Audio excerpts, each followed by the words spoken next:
Je reviens sur l'astrologie. Nous sommes en train de réfléchir actuellement sur les effets de la connexion entre Jupiter et le degré ascendant. Connexion par conjonction, connexion par opposition ou connexion par quadrature. On a déjà parlé, ça correspond aux quatre modes, enfin aux trois modes qui chacun ont quatre manifestations. Ce que les hindous d'ailleurs appellent les gunas. Alors, les effets de la connexion, selon moi, au stade de mes recherches et de mes réflexions, produisent ce que j'appellerais un phénomène de focalisation. C'est-à-dire que la personne qui est sous le choc, sous le coup de cette connexion, eh bien, elle va subir ce qu'on pourrait appeler un effet grossissant, magnifiant.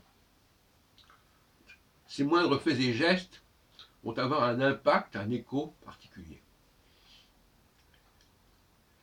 Et c'est comme ça qu'à mon avis, on peut prévoir certains comportements, certaines situations. Placer à un endroit marquant une personne connectée, en un instant T, parce que c'est toujours à un moment donné, eh bien, c'est s'assurer que les projecteurs vont se focaliser sur la personne et sur l'activité et le lieu où cette personne se trouve. Voilà où nous en sommes pour l'instant.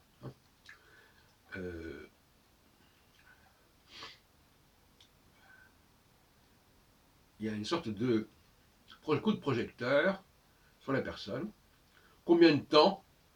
Ça aussi, la durée de l'impact reste encore en débat, de toute façon.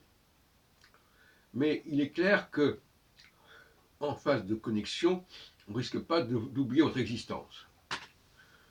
Vous faites parler de vous, on s'intéresse à vous, c'est comme ça.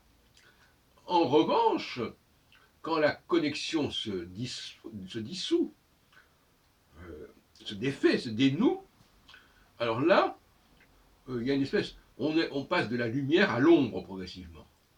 Donc, progressivement, on ne s'intéresse plus beaucoup à vous, on ne fait pas trop attention à ce que vous dites, à ce que vous faites, etc., etc.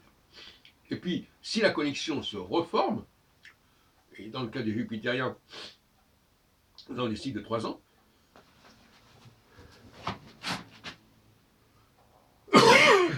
eh bien, le processus reprend.